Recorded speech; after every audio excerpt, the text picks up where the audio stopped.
Welcome to Horror Movies with TNA. Each episode, we're going to pick a film, talk about it, and rate it. Word of warning, there will be spoilers. This week, we're talking about...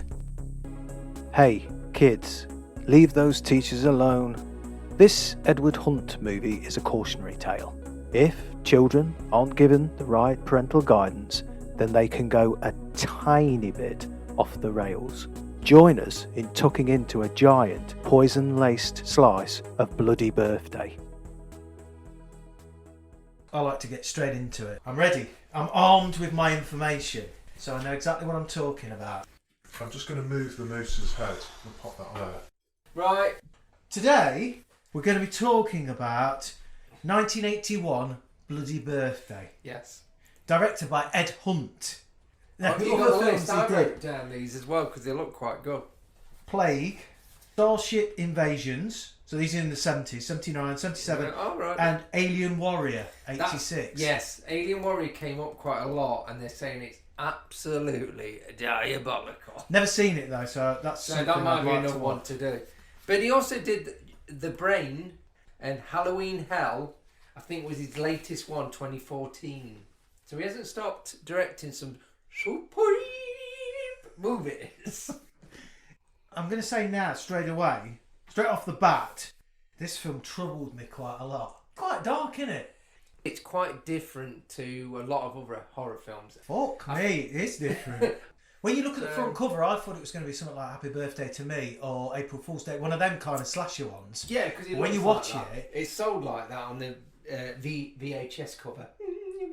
Yeah, it's got like a birthday cake with a... Is it like a hand coming out of it somewhere or something? We can... Yeah, somewhere. The story is we start at a hospital where there's 3 babies being born during a solar eclipse. Yeah. And the doctor... The animation on that isn't... And I've drawn a picture. So, listeners, you're going to enjoy this as usual. As always, I've drawn a picture of the Adam's eclipse. is far superior, but I've drawn 4 different bits, and then at the end it goes red.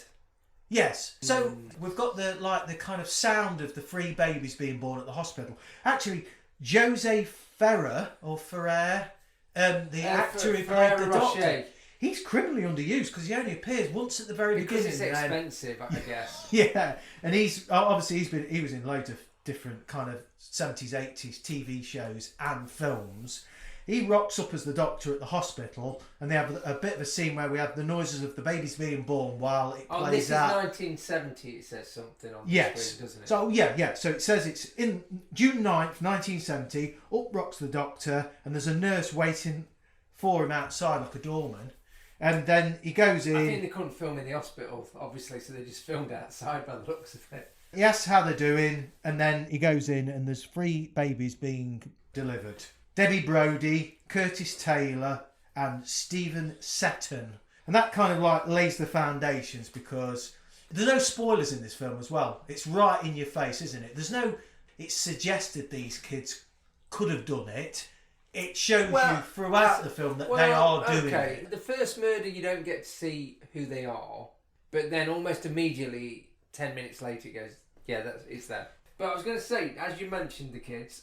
Debbie, played by Elizabeth Hoy, I believe, and Curtis, Billy Jane. Yeah, Billy Jane.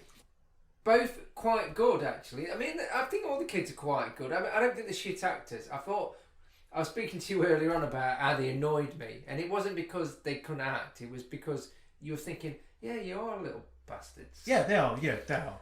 Debbie's I think the ringleader. Curtis is a tech wizard. And Steve-O, he's just like he's the muscles. He's the goon. He's just the goon. He does fuck all. I mean... he's not quite as involved as the others, is he?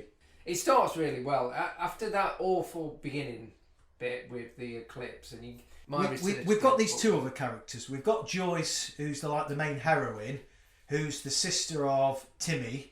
So they're the kind of kids that are the normal kids. And Joyce does a lot of things with like astronomy and astrology. She mentions at one point later on that children who are born during the eclipse haven't got a conscience because she does these astrology wheels. And that kind That's quite late in the film, film, it's later on, and it that explains might be when I it, tuned down a bit.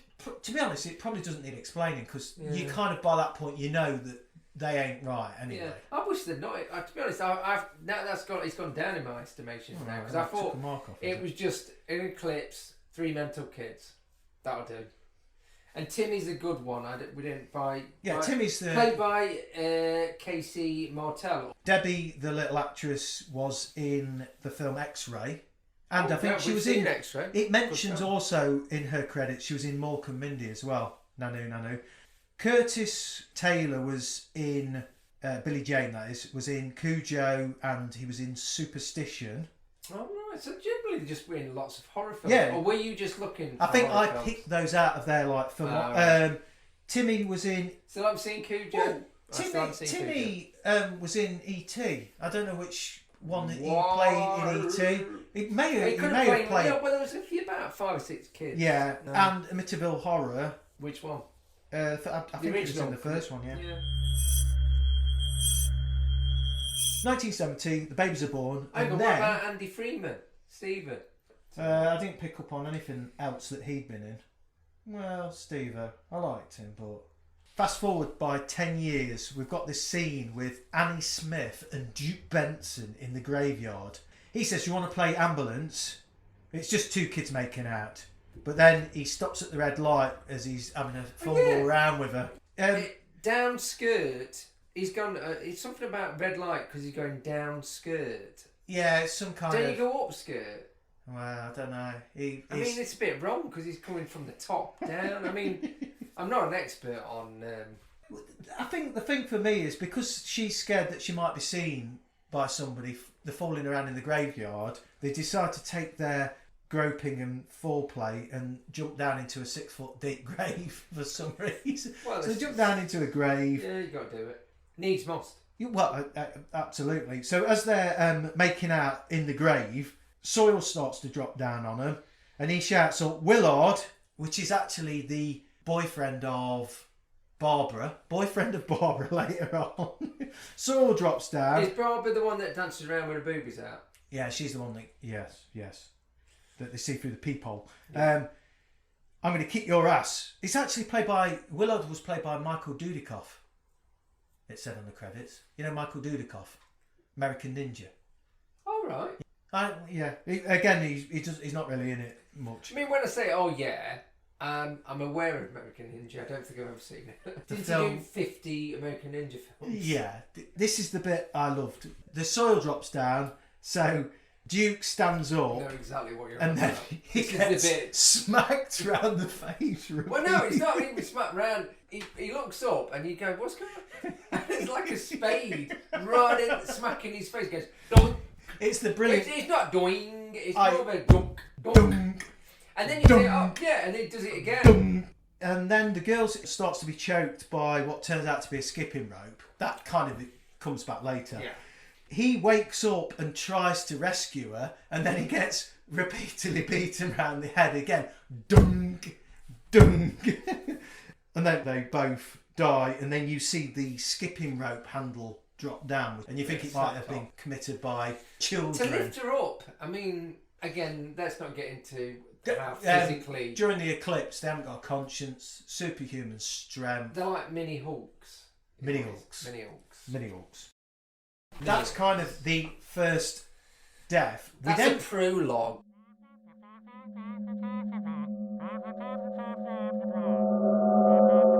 Then we switch to Joyce and Timmy Russell. And this is where it introduces to the fact she's doing these astrology wheel things, and Timmy sneaks in through a window. Yeah, what the fuck and she kind of just asks him where he was. Well, I put a mini suspenseful bit because it's meant to be a bit Halloween-y. But yeah, it's referenced a lot. But he's like through the window and that, and then he creeps through, and his excuse is for why he's creeped through the window. No, he goes about feeding the dog. Oh, he was out feeding the dog. He goes, yeah. He goes, what? Why are you there? Because he knocks over a knife or something, and he's creeping through the window. And Joyce goes, what are you doing? Why are you climbing through a window? It's because I was out feeding the dog. And you go, she's normal behaviour. Yeah, it's not the best excuse. And obviously bullshit. I suppose it was suggesting that Timmy could have been involved with it. He was out at night whilst this murder took place, but I didn't really cotton on to that. It just seemed like a completely different scene. Anyway, so that plays out a little bit, and then it switches to Joyce leaving school, walking, and that bit reminded me of Halloween when they're walking along the road. I massively. I mean, you could have had the same music. Then we've got the scene where Brody's dad, the sheriff, visits the school. We've got Joyce turns up to the school because she's helping out at the school, and then when she arrives, the sheriff is doing a talk about what's just happened in terms of the murder. Yeah, but you don't realise that. So when I thought, oh, he's just doing a general talk about. So I'm a police officer. Does anyone know about murder? Yeah, the sheriff says. Hell, this is primary school, isn't it? Well, the sheriff says, does anybody know what the word murder means? Yeah. And Debbie pipes up and says, it's where people kill each other like on TV. No, not like on TV. The whole scene felt like a sketch from Aeroplane. You know, the film, it was like really, really fun. But the whole thing, to be honest, the whole thing's filmed like a Murder, She Wrote kind of episode. It's like a TV film. If you're after gore, this isn't definitely not the film. No, if you have to But gore. if you're after something that you've never seen before, then yeah, this is a film. There's going to be some surprises. Yeah, I've not seen it. It seems so normal, the film, and the way it's delivered. But actually, when you sit back and think about what it's saying, it's fucking quite dark. It's weird. I know. So there's images in it, especially with Curtis. One, you literally want to kill him. There's a couple of bits where I have to kill him. He's a little shit. Oh, he's a massive shit. But he was born during a eclipse. So the sheriff delivers this talk, and he also mentions about the skipping rope handle as well. He brings that up and says, we found this at the scene of the murder. So he actually introduces that into the story again. And then the three children, Debbie, Curtis and Steve, hang back at the end of the class to talk to the teacher, and they ask whether they can be excused from homework. The teacher, by the way, is Susan Strasberg. Yes. She's quite a famous actress. Yes. I've not written down what she's been in. But she's Miss Viola Davis, or Miss Davis. I just wrote she's fucking dead. Because basically she just turns around and says, just because you all have the same birthday doesn't mean you are special. And straight away, constantly through this film, all three of them are silently kind of looking at each other like they're plotting something. As soon as anybody crosses their path, they're fucking dead. They don't take any prisoners. Oh, right. Delta Force. Oh, it's a classic. The Norris. Of its time. So that scene, straight away you can see those kids are conniving and scheming. They're not But you happy. don't know, like I say, at that point you don't know that they are the people that killed the two people. The suggested bits are quite heavy-handed though. It's obvious, but it's not made. Yeah. I mean, there's no mucking about. You soon find out. Oh, it yeah. is them in a very surprising way, I thought as well. We then switch back to Debbie's house, and all three of these, Steve-O, Curtis and Debs, are back at the house eating cookies, and this is where we're first introduced to the peephole. Peephole's place throughout the film. So this is where Debbie charges Steve-O and Curtis a few dimes or dollars to spy on Debs' sister Beverly undressing. One of them says, "What if she catches us?" "No way, all her brains are in her bra," says Debbie. So there you go. She's got quite big brains there. Yeah. You know what? I wrote here as well. A quarter gets you a quick peep, and a dime gets you a little bit more. That's the going rate if you're looking for a peephole. Is this from the film or just in general? It's life. It's a life lesson for you. This whole scene goes on, I would say, quite a while. It's actually around for a very long time. In the 80s, tight red trousers that all women in slasher films wore as well. But it goes on quite a bit, and then it switches to the bit where Beverly and Joyce are walking together. I think probably later on that day. This is the Halloween bit. And that's a bit that was a lot like... Again, it kind of moves alongside him. And it's... Yeah, it does a tracking shot and it goes alongside him. And they're talking about general stuff like they're doing Halloween about boyfriends and school and all that. And that's why I thought, massive rip-off of Halloween. But, you know, it was one of the least TV movie bits of it, actually. Cinematic. Well, having said that some of the rest of it is just weird. Let me think. Right, let's carry on.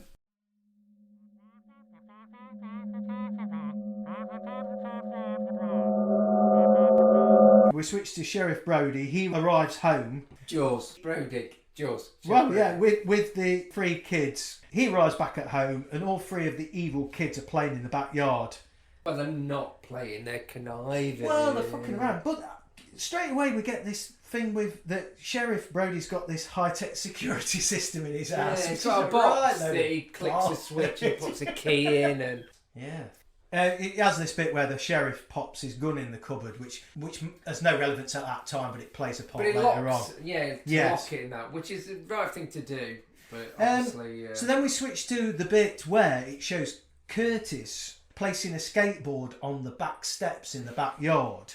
And there's not many steps. There's only about 4 of them. Yeah, and then Debbie calls Dad. Daddy. Out comes the sheriff. He walks down the steps, misses the skateboard. But Debs shows him the skipping rope and the missing handle. So there's this kind of build-up where she's kind of intentionally showing him the skipping rope. Yeah, well, their first plan went awry because they wanted him to slip up on the skateboard. So he bends down to grab the skipping rope. At that point, Stephen runs up and batters him round the head with a baseball bat. Stephen's one and only good scene because the rest of it, shit. But yeah, it's quite unexpected. You think, all right, so what's going to happen now? By the way, you don't see any of this really. You just see him crawling down and him swinging a bat numerous times. Because it's done in like the way it's filmed, it's quite family. Yeah, it's broad daylight, and it's a dad. Yeah. Again, it sounds a lot worse than what you see, but so that's the end of. Yeah, so it's the end of him. And Sheriff Jim Joyce is gone. Timmy kind of sees some of this. Yeah, so he, the brother of Joyce, so he spots this. And again, Debs, Curtis and Stephen, when they see that Timmy's spotted him, the 3 kids kind of look at each other as though, nah, he's going to get it next, kind of thing. And actually... But then that's when Debbie starts screaming at her mum, going, Mum, Dad's fallen down.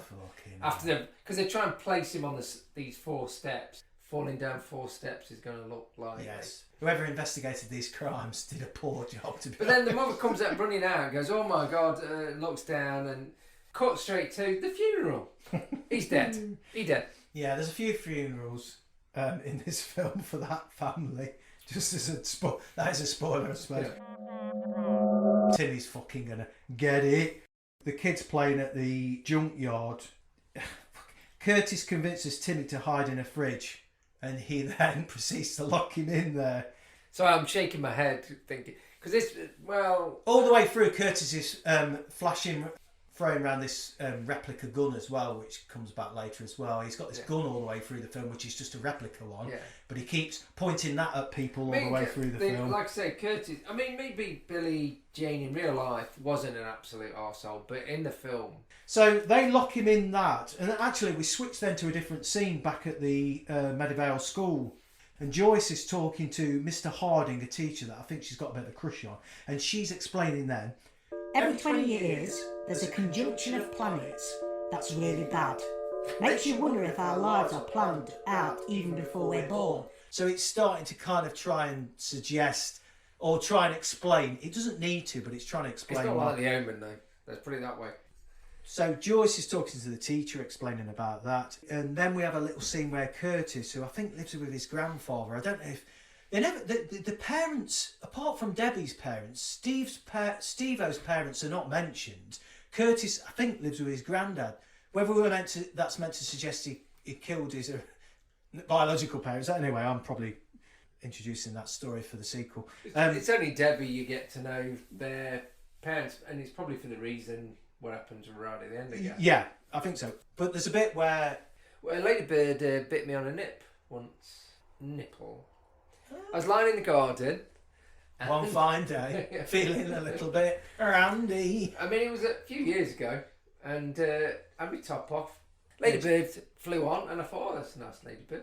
And it's that's different. I thought that's a nice ladybird. Well, no, you just go... So I didn't flick it off or anything. Oh! So... But it landed. You flicked off a ladybird. You notice it's got like black pincers, like on beetles on the front of it. Was this ladybird born during a lunar eclipse? Well, yeah. It's a ladybird. But then I was watching it, and next thing you know, 2 pincers bit me nip. And then I fucking flicked it off. Oh, crikey. Oh, crikey. So anyway. There's a little bit... The reason I mentioned Curtis and his grandpa is that Curtis is showing his grandpa some kind of electrical gizmo he's rigged up. So it's where he's first suggesting that Curtison's a bit of an electro whiz. Because then it obviously... Well, that does music. Yes.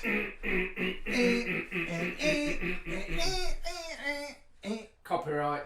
And then we go back to Timmy being stuck in the fridge all night. Well, he shows a bit of ingenuity because he's kind of in there and he notices some kind of piece of metal stuck to the side. He's got a torch as well, which... We also, kids in them days always carried a torch. They ain't got like a phone and stuff. You always had a torch in the back pocket and a knife.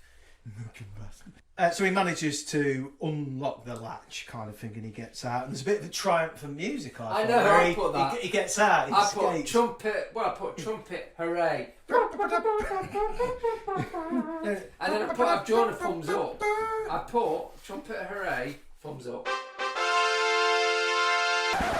One, he doesn't run home and go, oh my God, I'm going to tell what happened. Strolls back home, strokes the dog as he's coming in, and goes, he got locked up in a fridge. I think he was in there. Was he in there all night, or he was in there a long time though? Wasn't he? Again, it felt like ages. It probably would have been about 5 minutes. She's concerned, obviously, but then it immediately switches to Debs, Curtis, and Steve-O now discussing killing the teacher because she's mildly annoying. They're in the tree. They've got like a tree house. And Debs has got a scrapbook where she keeps cuttings of all the stories about all the people they've killed or all their next potential targets. Yes. Or just a little photo. Sometimes. Yeah. Like the teacher, she just has a tiny little photo and a massive scrapbook. So she's keeping like a sinister scrapbook of all the people she's going to bit like your fucking do notes. in.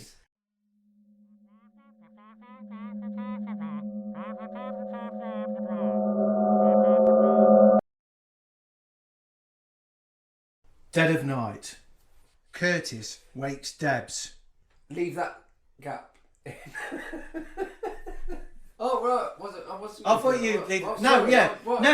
I was right. No, right. Dead of night. That's what I thought you were going to do when you did. What? Curtis wakes. Dead of night. Curtis wakes Debs, who deactivates the Fort Knox system and lets Curtis in. He exchanged his fucking toy gun he's been waving around all the way through for the real one in the cupboard. So that's when you now know he's got a real gun. That's when they make their way to the school to confront Miss Davis in the kitchen. Susan Stride. He waltzes in with a gun. Miss Davis obviously still thinks it's the replica that he's normally waving around. No. Right up to the point when... She didn't see the gun though, because he's got it under a coat. Oh no, when she turns around, she then confronts him and says, I've told you before about this gun, or she says something along those lines. So she faces him, thinking it's the replica. Blam! She gets it. Full of lead in the face. Oh no, actually not in the face, but she gets shot. Yeah, you don't know. Steve and Curtis turn up to kind of clean up after them. And then Joyce and Timmy turn up, and at that point there's a bit of a scene where Timmy punches Curtis. Because of it, he locked him in the fridge and all that in the kind playground, they start punching each other. Joyce then goes into the school and opens one of the cupboards, and Miss Davis falls out, and she obviously runs out screaming. Bit like Halloween. Well, yeah, but a lot of these, especially this one, seems to take a lot of its... Oh, fuck off. It's meant to be more of a slasher, so it's referencing Halloween and other slashers. It's just twisted. Joyce, she arrives back at home and finds a note stuck to the door that says that Timmy has gone to play at the junkyard. So she's quite cross because she's already kind of warned him, don't fuck off, go and play with people, to stay. Then we've got Timmy out walking around, and Debbie calls Timmy up into the treehouse where she attempts to push him off the side of the treehouse. I wasn't sure at first because it zooms in on a bit of a... but is it like a steel rod? It's not that high up, so if you pushed him off, he'd just go, all right. But there's a steel rod that he might get impaled on, so it has this little tense sequence where she's behind him, tempted to try and push him off. It's the least tense sequence ever, because generally she's like behind him, and then a phone goes off. It distracts Timmy and he goes off and... Well, it distracts her, because she then goes, ooh, I can't push him off now because the phone's going. Her phone's going. Joyce goes down to the junkyard because she thinks that's where Timmy's gone to play. Essentially, the note hasn't been written by a brother. It's She been gets written by... duped Yes. quite a lot. She And gets to be honest, the second dupe. Is it a double dupe? I didn't get to see it coming. The double dupe? Yeah. Right, this is the... Well, let's go with the single dupe. So Joyce goes down to the junkyard where she's looking for Timmy. She's been lured by the fake note Don't on the we door. all go down to the junkyard looking for Timmy? The Cracky. little shits have hot-wired... I assume it's Curtis has hot-wired the car. Actually, I like this. Steve-O, wearing a burlap sack on his head, like the kid out of the orphanage, he's got with holes cut in it, which I thought it looked quite good, drives a car down at the junkyard to try and kill Joyce. Chasing it's around. the most actiony bit in the entire film. Yeah. Well, So, the ending's a bit, I guess, as well. I mean, they fail miserably. They try and drive over Joyce in the junkyard. There's one cleverish bit where he puts a bit of string around the reverse bit on the steering wheel that they And have in America. So they can jump out of the car, is that? Yeah, they jump so Yeah. they can go, and then the car just carries on. And the car chasing kind of her. drops over, goes over like a drop. Yeah, like Smoking the Yeah, Bandit. I thought that bit was... Smoking the Bandit. I thought that bit was Smoking the Bandit. Smoking the Bandit. The police turn up. The kids have already scarpered. Oh, you're Joyce about is in the there. film. She's hysterical. But then he gets called away. He kind of stays for a minute. She tells him that somebody was trying to kill her. And then he gets something over the radio. The radio message he gets is... I've got a call from Deirdre Williams across from the graveyard. She thinks she saw a psycho lurking. A call from Cookie Lamar. Do we have a suspect? Call from your wife. We have a suspect. What do you think about Utter bollocks. We're about 3/4 of an hour in. Curtis is out at night with the gun. Where is the parenting in this film? He's wandering the streets We wandered around at night at 10, didn't we? with a fucking gun. Curtis aims his gun through a hole in a fence. You can see Joyce and Timmy. He wants the fuckers dead, but he doesn't manage to kill them at that point. Beverly, the sister of Debbie, and Willard are hanging out. That's her boyfriend. And Debs is watching them through the peephole. And you can see... I don't think you say peephole because that sounds like you're hobbling your penis. You mean the peephole. Yeah, but don't say peephole. Well, I can say. You can, but it's incorrect. Grandma. At this point, we get introduced to Debbie with a bow and arrow. It's not like a kid's bow and arrow, it's proper fucking bow and arrow. Yeah. And She struggles with it as well. well, she's aiming it kind of through the peephole. She didn't do anything at that time, but she's kind of watching her sister and Willard making out. Nothing comes in that scene. It just moves on then. She doesn't get Not the even chance. you. Not even Well, no, I don't. Fucked everywhere. Right through the peephole. I struck straight through my peephole. So she's spying on her brother and her boyfriend, but nothing happens in that scene. It then switches to Joyce. It switches back to her doing horoscope wheels.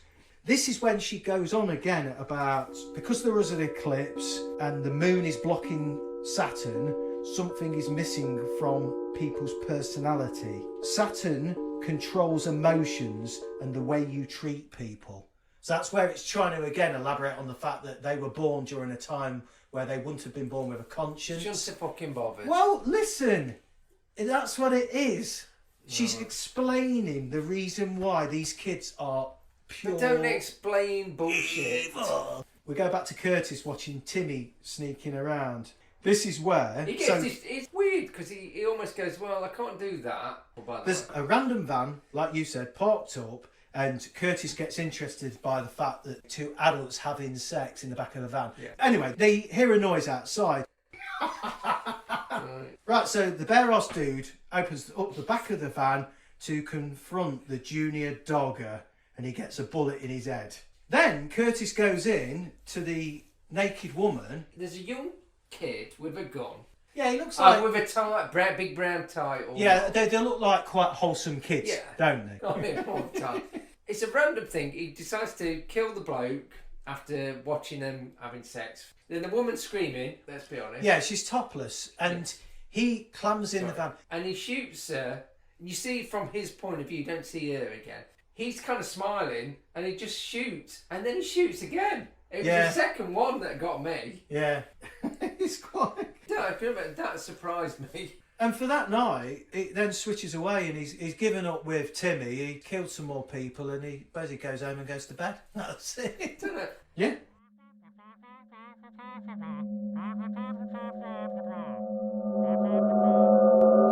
It's party time!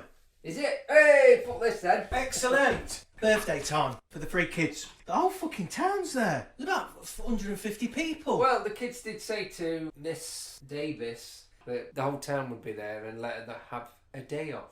She said, oh no, no way. Yeah, that's why she ends up dead. Curtis decides, I think this is where Joyce cottons on that these kids aren't right. Curtis then tries to trick Joyce into thinking that he's laced the cake with rat poison. Whoa, ant poison. Oh, sorry, yes. Ant poison. Ant poison. The cake isn't laced with ant poison. No. But he tries to trick, I know, to make the town think that Joyce He's is... got it behind his back, just what you got there. So he tries to fool Joyce. So Joyce Makes her runs look like out a because nutter. this town loves fucking cake as well. They're I know. stuffing it down, Yeah. aren't they? She They love ends cake. up knocking cake out of their hands. Yeah, she runs out because she finds Curtis alone with the cake in the kitchen. Curtis is trying to appear as though he's laced it with ant poison. So she runs out into the backyard and screams to people to stop hitting the cake. And she knocks it out of people's hands, only to realise that Curtis takes a bite of the cake to prove that there's nothing wrong with the cake, to make Joyce look a little bit silly. It was all a ploy. So we're about almost an hour into the film, so we know that Joyce now knows. I mean, she kind of already suspects, but now she knows as these 3 Timmy kids. has kind of said to her. Yeah, I mean, he's already told her that they're not... He never actually says anything, even despite the fact that these kids have locked him in a fridge and he's seen them up to no good. She now has seen it with her own eyes. Back at Joyce's with Timmy, she hears a noise and she's slowly searching around the house because she thinks somebody's broken in, and her boyfriend Paul jumps out of the cupboard. Break into the house, hide in a cupboard, jump out. Then she says to him, I'm not going to go to a lot of stupid classes. From now on, I'm going to do what I want to do, not plan to do what I want to do. That's the quote. Yeah, is that the one? Yeah. I just thought, what? What? I'm going to do what I want to do. Not plan to do what I want to do. I'm gonna do what I want to do. Not plan to do what I want to do. I'm gonna do what I want to do. Not plan to do what I want to do. Yeah, well, I'd have just gone, what the fuck are you talking about, you mental? Oh, Beverly finds Debbie's sinister scrapbook where it details of people being slain. Yeah, and well, freak including a dad. accidents. She's got a scrapbook. Well, one of the first victims is a dad in a news clipping. Fuck me. It's got different headings and different photos in the scrapbook. The actual story that goes alongside the photographs are fuck all to do with the photo and the headlines. They've not gone to the effort of actually typing out a story that was Oh. remotely anything to do Oh, with dear. it. Beverly throws it on the fire. Then. Yeah, and then you know it's all going to kick off with Debbie. Debbie approaches her sister with a poker with the intention to try and kill her, but then she gives Curtis and Steve-O a call for them to come over. Yeah. And then we've got the bit where we're back at the peephole. We're back at the peephole. Peephole.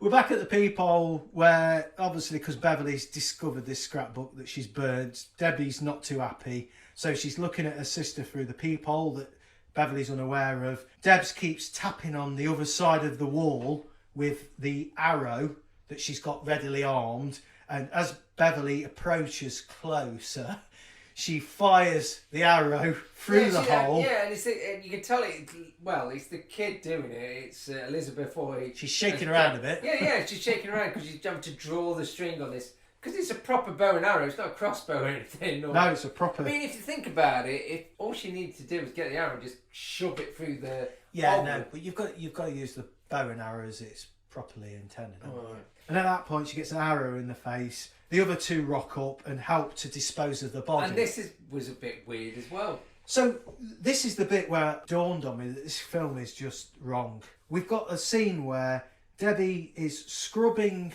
the carpet To get rid of the... her sister's blood as her mum finds her doing it. Debbie almost nicely comes in with a little bit of kitchen roll, puts it under Yeah, her sister's head, stop the blood getting on the carpet. Yeah.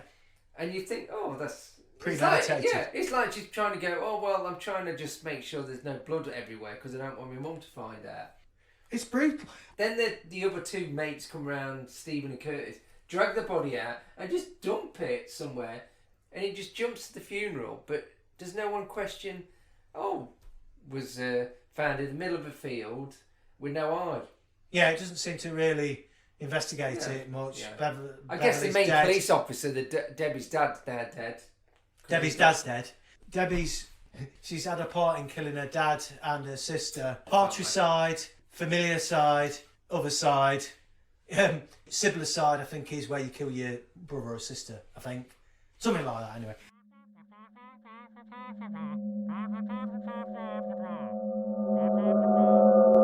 Deb's mum checks herself into the hospital, I think, because she's a bit stressed out. Well, it makes way for her going off for a bit and leaving the kids on their own, really. But listen to this.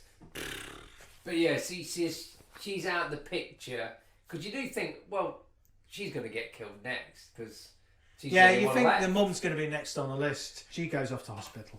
The three little angels are playing hide and seek, which is pointless. Timmy turns up and they chase him.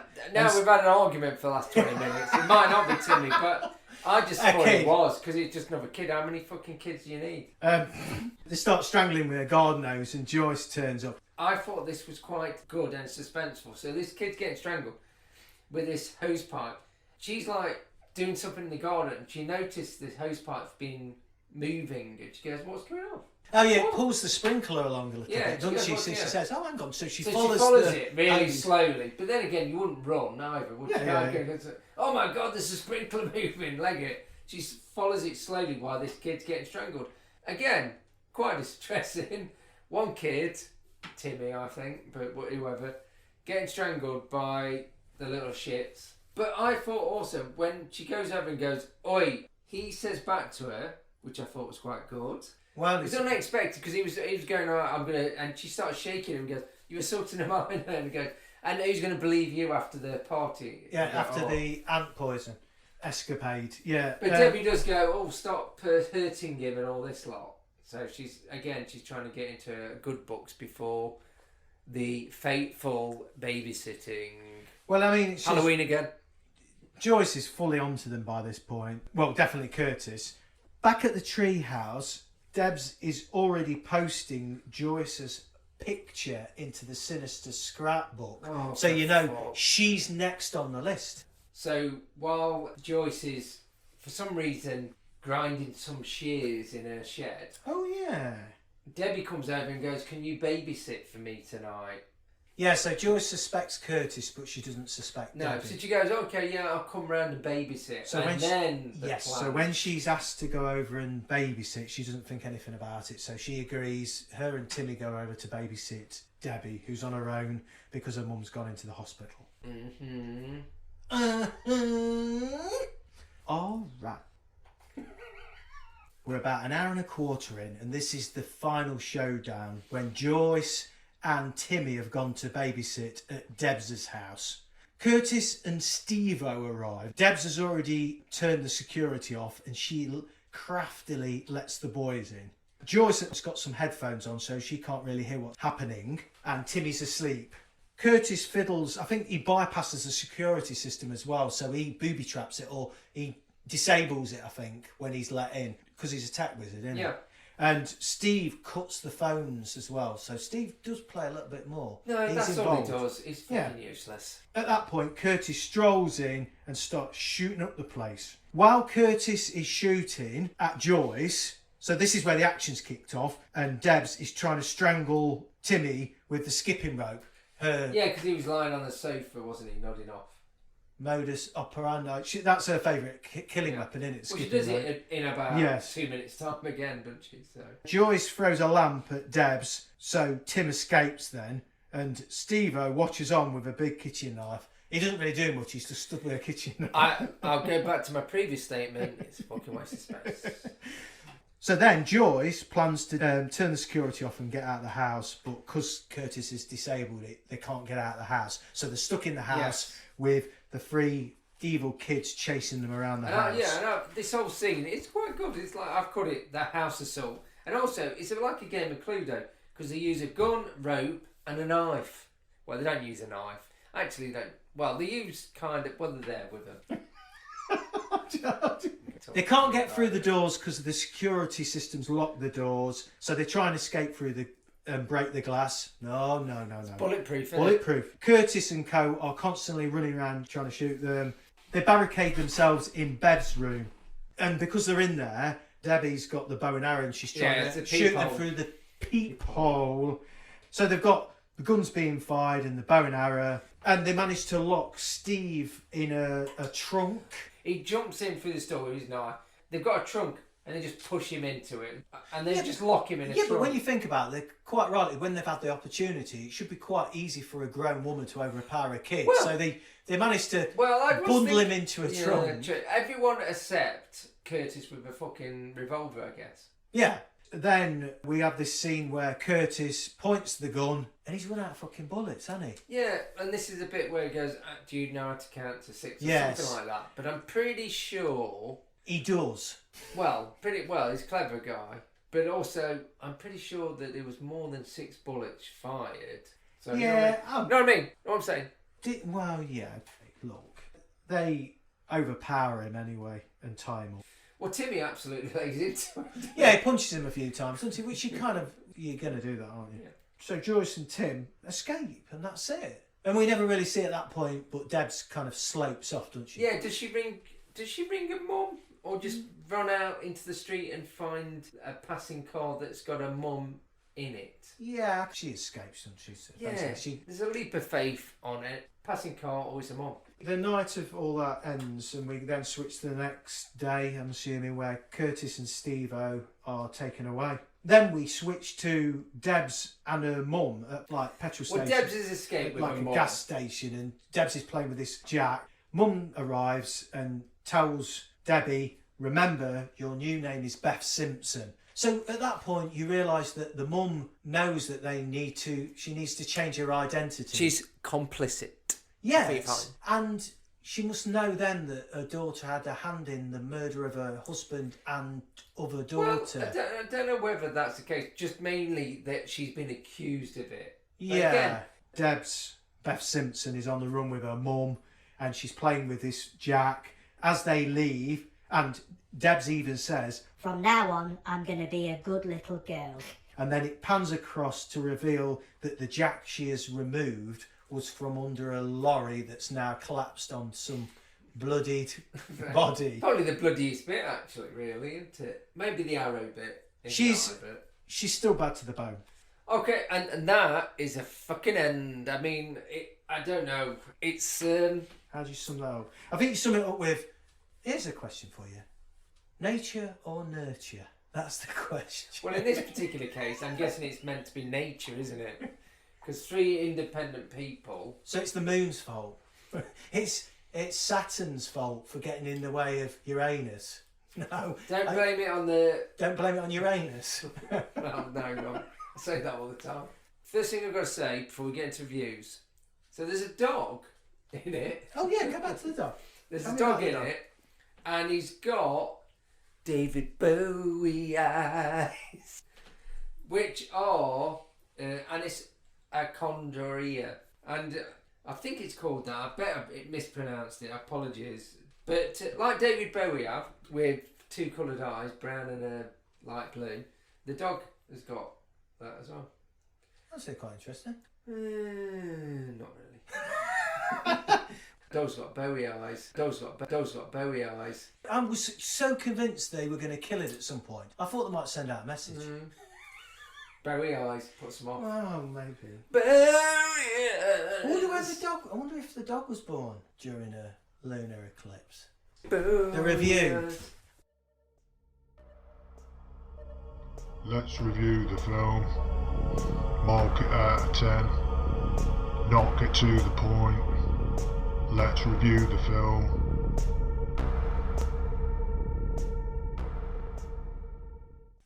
The second time I watched it, actually, I liked it a lot more. It definitely is not a slasher. Is it a horror film? It's a horror film, isn't it? Yeah. I think you've got to class it as a horror Yeah, film. it's definitely a horror film. I It's- mean, yeah, it's more when you think back to it.